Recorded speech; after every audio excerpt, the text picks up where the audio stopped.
धनधान्य देई ही काळी आई धनधान्य देई जोडते मनाची नाती आमची माती आमची माणसं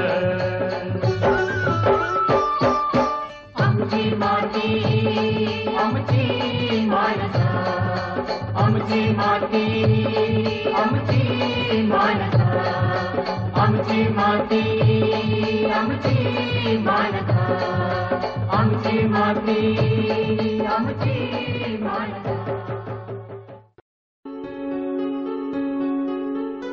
नवनाथांच्या वास्तव्यानं पुनीत झालेल्या गर्भगिरी पर्वतरांगेच्या कुशीत वसलेलं वाल्मिकी ऋषींच्या वास्तव्यानं पावन झालेलं अहमदनगर जिल्ह्यातलं राहुरी तालुक्यातलं हे वांबोरी गाव. या गावातील शेतकऱ्यांनी एकत्र येऊन गेल्या वर्षी कृषी क्षेत्रातील एक वेगळा प्रयोग प्रत्यक्षात आणला आहे. त्या प्रयोगातून साकारलेली company Garbhagiri farmers producer company नजीकच्या काळात अनेक शेतकरी आणि शेतकऱ्यांच्या गटांसाठी दिशादर्शक ठरणार आहे. नवनाथांच्या वास्तव्याने पुनीत झालेल्या गर्भगिरी या पर्वतरांगेच्या कुशीत वसलेल्या वांबोरी या गावचा मी एक शेतकऱ्याचा मुलगा आहे. आम्ही शेतकऱ्यांचे मुलांना जो आर्थिक त्या ठिकाणी त्रास होतो असतो की याच्यातून शेतकऱ्यांच्या प्रगतीसाठी आणि त्यांचा आर्थिक स्तर उंचावण्यासाठी म्हणून आम्ही वांबोरी या परिसरामध्ये 418 शेतकऱ्यांना एकत्र करून Garbhagiri farmers producer company limited या कंपनीची स्थापना केलेली आहे.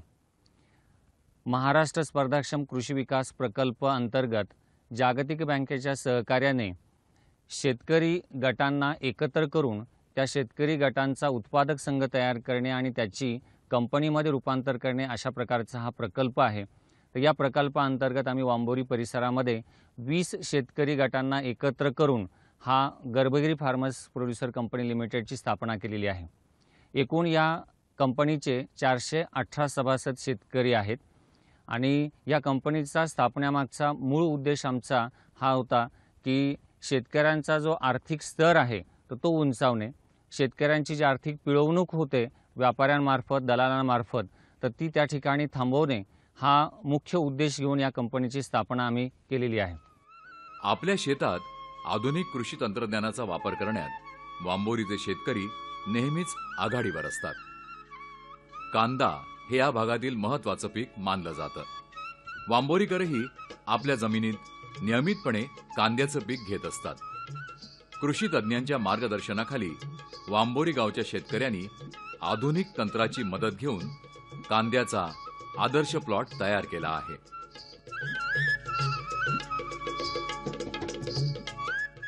आपण जे आता रामचंद्र चिंदे यांच्या प्लॉटमध्ये आपण आता आलेलो आहोत आणि आल्यानंतर आपण जो याच्या आधीचा एक प्लॉट पाहिला त्या ठिकाणी पारंपरिक पद्धतीने शेतकऱ्यांनी जे सरीवरंब्यावर लागवड केलेली होती कांद्याची तर त्या प्लॉटवरून आपण एक आदर्श प्लॉट पाहिला आता या ठिकाणी आलेलो आहोत.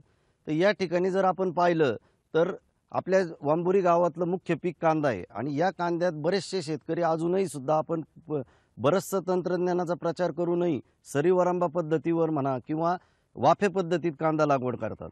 आज आपण या ठिकाणी आल्यानंतर आपल्याला गादी वाफ्यावर कांद्याची लागवड आणि सूक्ष्म सिंचनाचा अवलंब या गोष्टीसाठी आपण या ठिकाणी आलेलो आहोत.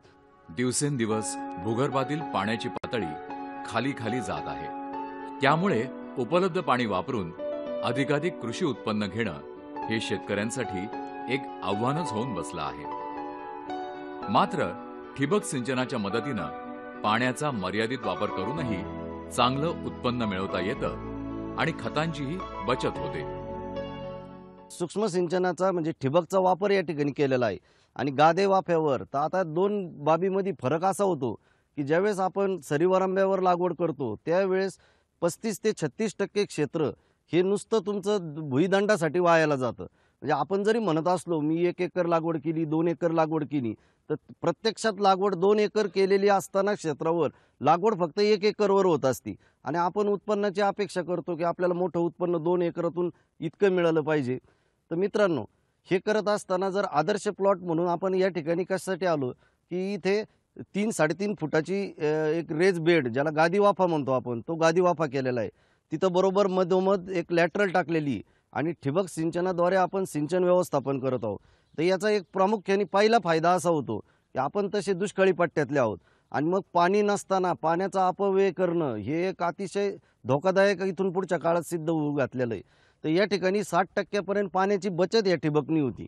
दुसरा फायदा या ठिबकमुळं असा होतो की या ठिकाणी खताचं व्यवस्थापन, आज खताच्या किमती गगनाला भिडलेल्या आहेत आणि अशा अवस्थेमध्ये आपण ज्यावेळेस ब्रॉडकास्टिंग मेथडनी खताचा वापर करतो सरीवरंब्यात आपण मगाशी पाहिलं, तर त्यापेक्षा इथं जर ठिबकच्या माध्यमातून खत व्यवस्थापन केलं तर आपलं 50% खताची बचत होती आणि एक कार्यक्षमता सुद्धा खताची चांगल्या पद्धतीने वाढीला लागती. शेतकऱ्यांच्या अडचणी आणि अडथळे शेतकरीच चांगल्या प्रकारे जाणू शकतो आणि जेव्हा एखादा शेतकरी शेतकऱ्यांच्या फायद्यासाठी एखादा प्रकल्प हाती घेतो तेव्हा अन्य समविचारी मंडळी त्याला उत्स्फूर्त साथ देतात. कंपनी स्थापन करताना शेतकरी गटांना एकत्र करून मग त्या एकत्र केलेल्या शेतकरी गटांचं रूपांतर हे कंपनीमध्ये केलेलं आहे. हे करत असताना आम्हाला मोठ्या त्रासाला त्या ठिकाणी सहन करावं लागलेलं आहे. शेतकरी एकत्र येणं थोडंसं अशक्य असतं. तर हे चॅलेंज स्वीकारून आम्ही या ठिकाणी शेतकऱ्यांना प्रशिक्षण द्यायला सुरुवात केली, त्यांना एकत्र येण्याचे फायदे समजून सांगायला सुरुवात केली. अशा प्रकारे आम्हाला 3 ते 4 महिन्यामध्ये आम्ही ह्या शेतकरी गटांना त्या ठिकाणी वेगवेगळ्या प्रकारचं ट्रेनिंग देऊन त्यांना वेगवेगळ्या प्रकारचं मार्गदर्शन करून या उत्पादक संघाची स्थापना केली. कंपनी स्थापन करताना 2 उद्देश कंपनीच्या डोळ्यासमोर या ठिकाणी ठेवण्यात आले होते की शेतकऱ्यांना लागणाऱ्या ज्या निविष्ट आहेत, बियाणं, खतं, औषधं, तर यांची एकत्र खरेदी करणं की जेणेकरून त्या माध्यमातून 10 ते 20% शेतकऱ्यांच्या पैशांची बचत होईल. आणि दुसरा उद्देश शेतकऱ्यांचा जो माल आहे, शेतमाल, गहू, ज्वारी, मका, हरभरा, तर यांचं मार्केट कमिटीमध्ये त्या ठिकाणी जाऊन व्यापाऱ्यांना न देता हा माल एकत्र करायचा आणि ह्या मालावरती प्रोसेसिंग करून त्याचं ग्रेडिंग करून पॅकिंग करून हे ग्राहकांपर्यंत डायरेक्ट पोहोचायचं, या उद्देशानं आम्ही ही कंपनी स्थापन केलेली आहे. वाडवडिलांपासून चालत आलेल्या जुन्या पद्धतीनं कांदा पिकवणाऱ्या वांबोरे गावच्या शेतकऱ्यांनी नव्या पद्धतीनं कांद्याची लागवड केली तेव्हा त्यांना अपेक्षेपेक्षा जास्त उत्पादन मिळालं.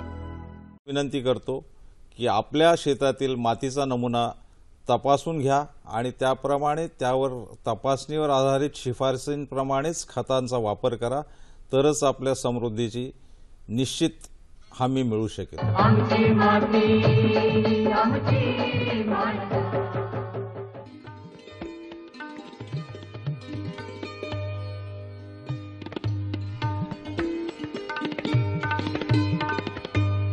नमस्कार मंडळी, कृषी समृद्धीची गुरुकिल्लीच्या आजच्या भागामध्ये आपणा सर्वांचं मनपूर्वक स्वागत.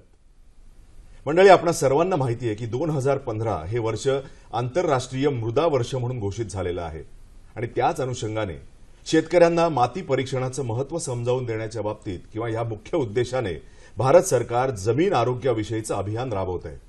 आणि मग या अभियानाअंतर्गत मातीचं नेमकं महत्त्व काय किंवा मातीचं परीक्षण करता येऊ शकतं का किंवा ते कितपत जास्त महत्त्वाचं आहे, या सगळ्या गोष्टींची माहिती आपण आजच्या कार्यक्रमामधून घेणार आहोत. आणि त्यासाठी तज्ज्ञ म्हणून आज आपल्या स्टुडिओमध्ये उपस्थित आहेत आरसीएफ लिमिटेडमध्ये मुख्य महाव्यवस्थापक विपणन म्हणून कार्यरत असलेले शिरीषजी भोगले सर. सर, आपल्या स्टुडिओमध्ये स्वागत आहे. नमस्कार. सर, मला सांगा, हे माती परीक्षण म्हणजे नेमकं काय असतं? आपणा सर्वांना माहिती आहे, भारतात शेती हा एक प्रमुख व्यवसाय आहे. 70% लोकसंख्या भारताची शेतीवर अवलंबून आहे. बरोबर. शेतामध्ये विविध प्रकारची पिकं घेतली जात आहेत, पण या सर्व पिकांची निवड, त्यासाठी लागणारं बियाणं किंवा खत हे सर्व ठरवण्याचं महत्त्वाचा घटक म्हणजे माती आहे. अगदी बरोबर. आणि या मातीचं परीक्षण करून घेणं हे अत्यंत आवश्यक आहे. बरं. या मातीचं आरोग्य कसं आहे हे जाणून घेणंही तितकंच महत्त्वाचं आहे. भारताचे पंतप्रधान माननीय नरेंद्र मोदी साहेबांनी सुद्धा याच हेतूनी की जमिनीचं आरोग्य तसेच संतुलित खतांचा वापर याविषयी 5 डिसेंबर ते 19 डिसेंबर हा एक पंधरवडा एक अभियान चालवलेला आहे. त्याचाच एक भाग म्हणून या माती परीक्षणाविषयी आपण आज थोडं बोलतोय. नक्कीच. या वेगवेगळ्या पिकांना मातीमधून किंवा जमिनीमधून 13 अन्नद्रव्य उपलब्ध होत असतात. बर. पिकांना तशी एकूण 16 अन्नद्रव्यांची गरज असते, ज्यापैकी 13 मी म्हटलं त्याप्रमाणे जमिनीतून येत असतात. बर. तर या जमिनीचं किंवा या मातीचं रासायनिक, जैविक आणि भौतिक परीक्षण म्हणजे किंवा तपासणी म्हणजे माती परीक्षण आहे. या माती परीक्षणाचं नेमकं महत्व कसं आपल्याला सांगता येईल? ह्या माती परीक्षणाद्वारे मुळात आपण जमिनीचा सामू किती आहे, त्यानंतर विद्राव्य क्षारांचं प्रमाण किती आहे, सेंद्रिय कर्ब त्यात किती आहे, किंवा इतर उपलब्ध घटक म्हणजे स्फुरद, पालाश किंवा सूक्ष्म अन्न घटक हे किती उपलब्ध आहेत, ह्याची आपल्याला शास्त्रोक्त पद्धतीने तपासणी करायची असेल म्हणजे माती परीक्षण करतो. आणि ह्या माती परीक्षणाचं महत्व यासाठी आहे की आपण जे कुठलं पीक घेणार असो त्यासाठी किती अन्नद्रव्यांची जरूर आहे, म्हणजे ज्याला जमिनीत उपलब्ध किती आणि आपल्याला वरून त्यांना किती अन्नद्रव्य द्यायची आहेत, हे शेतकऱ्याच्या दृष्टीने अत्यंत महत्वाचं काम. सर मला सांगा की माती परीक्षणाचे महत्वाचे घटक कोणते की ज्याच्यामुळे या परीक्षणाची यशस्वीता अवलंबून आहे असं म्हणता येईल, असे घटक कोणते सांगता येईल? याच्यामधला मुख्य म्हणजे घटक असा आहे की मातीचा जो नमुना आहे तो कुठल्या पद्धतीने घेतला जातोय. किंवा त्यासाठी आम्ही म्हणजे आमच्या कंपनीद्वारे जेव्हा माती परीक्षणाच्या व्हॅन्स जातात किंवा स्टॅटिक स्थानीय लॅबोरेटरीजमध्ये याचं नमुने मागवतो तेव्हा नमुने घेण्याविषयीचं मार्गदर्शन पण आम्ही शेतकऱ्यांना करतो. आणि साधारण त्यामध्ये नमुना योग्य रीतीने घेण्यावरच या सगळ्याचं परीक्षण अवलंबून आहे. त्यामुळे त्यांना आम्ही अशा वेळोवेळी सूचना किंवा मार्गदर्शना हे करतो की शक्यतो झाडाखालील मातीचा नमुना घेऊ नये किंवा बांधावरील मातीचा नमुना, विहिरीजवळील मातीचा नमुना घेऊ नये किंवा वेगवेगळ्या विभागातले किंवा शेतातले नमुने एकत्र करू नये. त्यामुळे एक विशिष्ट प्रातिनिधिक नमुना आपल्याला जर शेताचा हवा असेल तर ह्या सूचनांचं पालन केलं म्हणजे मग तो योग्य तो नमुना उपलब्ध होऊ शकतो आणि त्या नमुन्याच्या परीक्षणावरनं त्याचे म्हणजे जे योग्य ते निष्कर्ष आपल्याला उपलब्ध होऊ शकतील. पण मग त्याविषयी काही मानक आहेत का, म्हणजे यशस्वी परीक्षण करण्याकरता नेमका कुठला मातीचा नमुना घ्यावा असं आपल्याला सांगता येईल?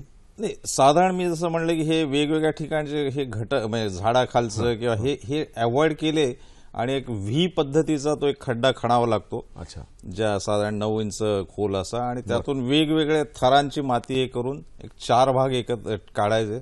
त्यातले समोरासमोरचे 2 भाग पुन्हा एकत्र करायचे, परत ते 2 भाग पुन्हा एकत्र करून एक नमुना जो तयार होईल तो एका पिशवीमध्ये भरून आमच्या लॅबोरेटरीला प्रयोगशाळेला तो पाठवला जातो. त्या पिशवीसाठी सुद्धा साधारण आम्ही सांगतो की जी कुठली रासायनिक खतवाली पिशवी वापरू नका. नाहीतर मग काय की याच्यातनं जे घटक जे आपल्याला हवेत, जे योग्य ते अनालिसिस किंवा पाहिजे ते कदाचित शक्य होणार नाही. सर मला सांगा, हे माती परीक्षण करणं शेतकऱ्यांच्या का हिताचं आहे असं म्हटलं जातं? ह्यामध्ये मुख्य जसं मी म्हटलं की कुठलं जे पीक मी घेणार आहे किंवा शेतकरी बंधू घेणार असतील तर त्या पिकाला साधारण कुठली अन्नद्रव्य आवश्यक आहेत, म्हणजे नत्र किती प्रमाणात पाहिजे, स्फुरद किती प्रमाणात पाहिजे, पालाश किती पाहिजे, इतर सूक्ष्म अन्न घटक हवी आहेत का. आता सूक्ष्म अन्नद्रव्य सुद्धा मोठ्या प्रमाणात आहे ज्याची कमतरता आज जाणवते. तर महाराष्ट्रात आपण विचार केला तर इव्हन म्हणजे जसं मुख्य याच्यामधलं नत्र आणि स्फुरद याची कमतरता महाराष्ट्रामध्ये जाणवते, ज्याचं त्यामुळे पूरक त्याचा डोस हा देणं आवश्यक आहे.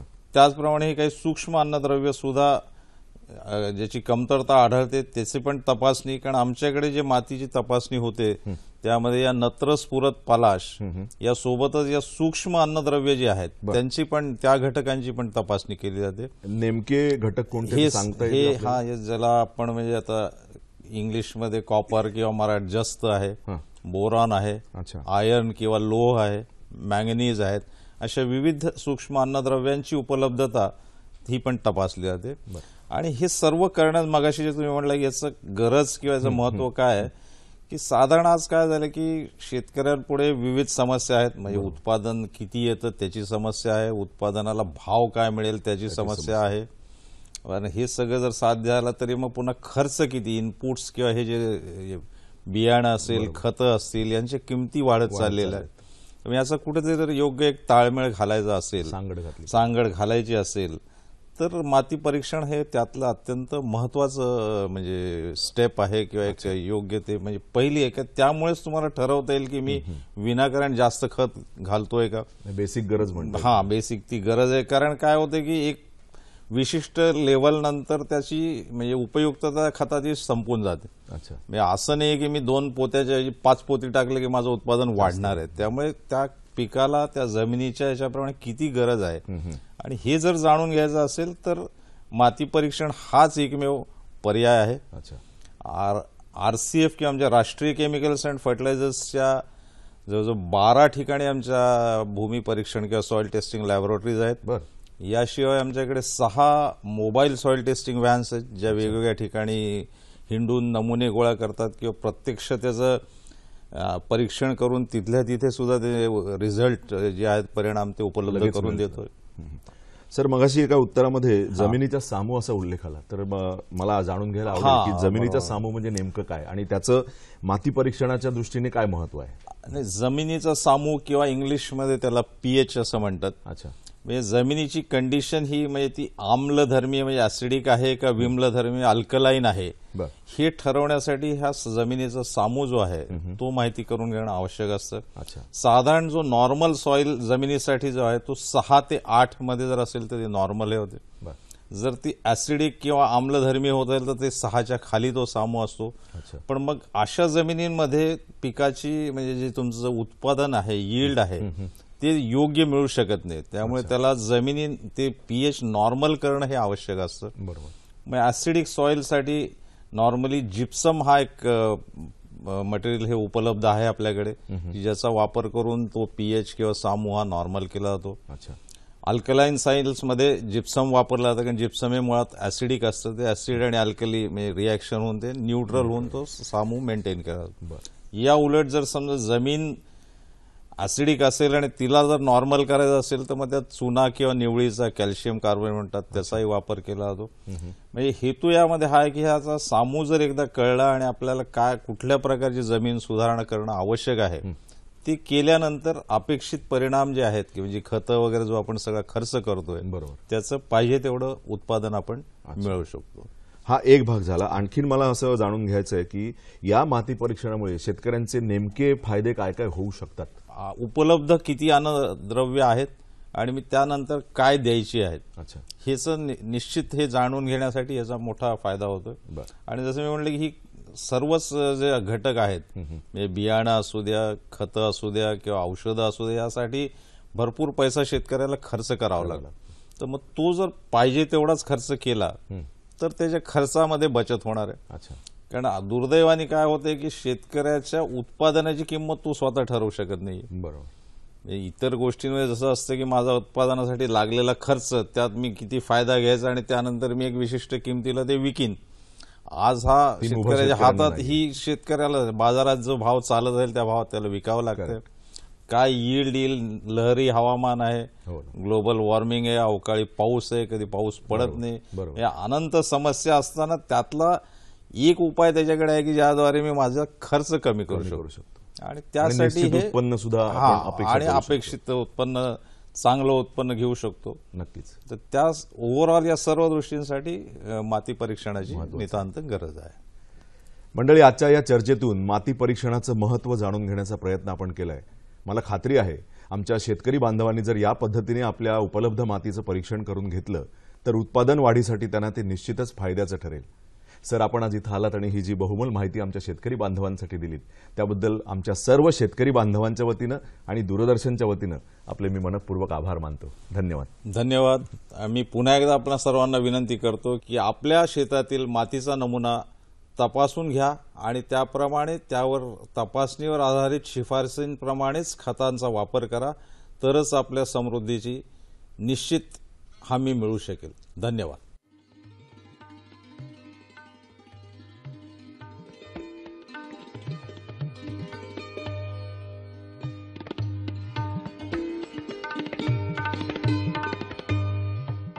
आमची माती आमची माती. आजच्या काळाचा विचार करता शेती ही एकट्यानं करण्याची गोष्ट राहिलेली नाही. हे वास्तव लक्षात घेऊन शासनाचा कृषी विभाग शेती गट स्थापन करून एकत्रित शेती करण्यास शेतकऱ्यांना प्रोत्साहन देत आहे. कृषी तंत्रज्ञान शेतकऱ्यांपर्यंत पोहोचवण्यासाठी या गटांची कृषी खात्याला मोलाची मदत होते. तर कृषी विभागात काम करत असताना 1 वर्षाचा आम्ही आत्मपरीक्षण केलं आणि आत्मपरीक्षण केल्यानंतर एक बाब प्रकर्षाने लक्षात आली की ज्यावेळेस आपण वेगवेगळ्या योजना म्हणजे सुमारे कृषी विभागामार्फत आपण 72 प्रकारच्या योजना राबवत असतो आणि मग 72 प्रकारच्या योजना, त्याचा प्रकल्प आराखडा, त्याच्या निविष्ठा, त्याचं मार्गदर्शन, प्रशिक्षण वर्ग आणि योजनाबाह्य सुद्धा कृषी विभागाला अनेक कामं असतात. आणि हे लक्षात घेतल्यानंतर असं एक प्रामाणिकपणे आमच्या लक्षात आलं की आपण 40% शेतकऱ्यांपर्यंतच आपण पोहोचलो. गटाच्या माध्यमातून जेव्हा शेतकरी एकत्र येतात तेव्हा एकीमुळे त्यांची शक्ती वाढते आणि पिकाच्या लागवडीपासून कृषी उत्पादन विक्रीपर्यंतच्या सगळ्या गोष्टी अगदी सोप्या होतात. सामूहिक शेती ही नेहमीच शेतकऱ्यांच्या हिताची ठरली आहे. महाराष्ट्र स्पर्धाक्षम कृषी विकास प्रकल्पाचा उद्देश शेतकऱ्यांचा नफा, उत्पादकता आणि बाजाराशी संपर्क वाढवणे हा आहे. या अनुषंगाने गर्भगिरी उत्पादक कंपनीसारख्या आपण 14 प्रोड्युसर कंपनी या अहमदनगर जिल्ह्यात आत्म्याच्या माध्यमातून आणि सहकार्याने बनवल्या आहेत. या अनुषंगाने शेतकऱ्यांसाठी जे आपल्याला तंत्रज्ञान द्यायचं आहे, त्याचा विपणन व्यवस्था करायचा आहे, यासाठी आपण शेतकरी सामूहिक सुविधा केंद्राची उभारणी या गर्भगिरी उत्पादक कंपनीमार्फत करणार आहोत. सदर कंपनीच्या बळकटीकरण करत असताना यांना आपण राज्याबाहेर आणि राज्याअंतर्गत विविध ठिकाणी एक्सपोजर दिलेला आहे. याच एक्सपोजरच्या मुळे त्यांना ही कंपनी उभारण्याचं बळ मिळालं असून त्यांनी या गर्भगिरी उत्पादक कंपनी स्थापन केलेली आहे. सदर कंपनी स्थापन करत असताना विप्रोसारखा सेवा पुरवठादार आपल्याला या प्रोजेक्टमार्फत उपलब्ध झालेला असून या सेवा पुरवठादारामार्फत गट बळकटीकरण, कॅपॅसिटी बिल्डिंग या अनुषंगाने आपण या कंपनीचा चांगला प्रोग्रेस करून घेतलेला आहे. गर्भगिरी फार्मर्स प्रोड्युसर कंपनीच्या माध्यमातून शेतकऱ्यांना बी बियाणापासून खत, कीटकनाशकापर्यंत सर्व निविष्ठा घाऊक प्रमाणात खरेदी करता आल्या. स्वाभाविकच शेतीवरील त्यांचा खर्च कमी झाला आणि नफ्याचा टक्का वाढला. आम्ही 1 वर्षापासून ही गर्भगिरी कंपनी स्थापन केली. तर या कंपनीच्या माध्यमातून वेगवेगळ्या प्रकारचं बियाणं आम्हाला रास्त भावात भेटतं. विशेष म्हणजे कांद्यासारखं बियाणं आमच्याकडे कांदा, गहू, हरभरा हे पिकं घेतले जातात. कांद्याचं बियाणं बाहेर जर बघितलं, आम्ही लाल कांद्याचं बियाणं घेतलं. लाल कांद्याचं आम्हाला 1200 रुपये किलोनी बियाणं पडलं.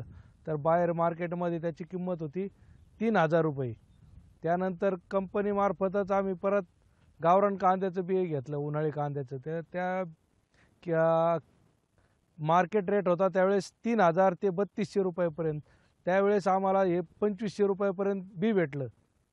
तर यातला म्हणजे कंपनीमुळे डायरेक्ट मार्केट पण उपलब्ध झालं. गर्भगिरीच्या स्थापनेमुळे मोठ्या संख्येनं शेतकरी एकत्र आले. अधिक माल विक्रीची खात्री असल्यामुळे मोठे सेवा पुरवठादार कंपनीच्या संपर्कात आले.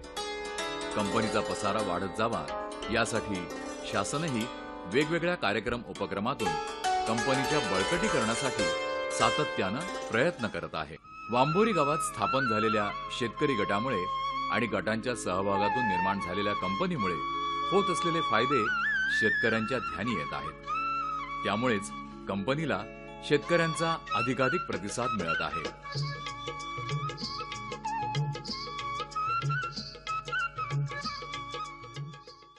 आम्ही एकत्रित बी बियाणं खरेदी करण्याचा गर्भगिरी फार्मर्स कंपनीमार्फत प्रयत्न केला. आम्ही ते यशस्वी पण झाला.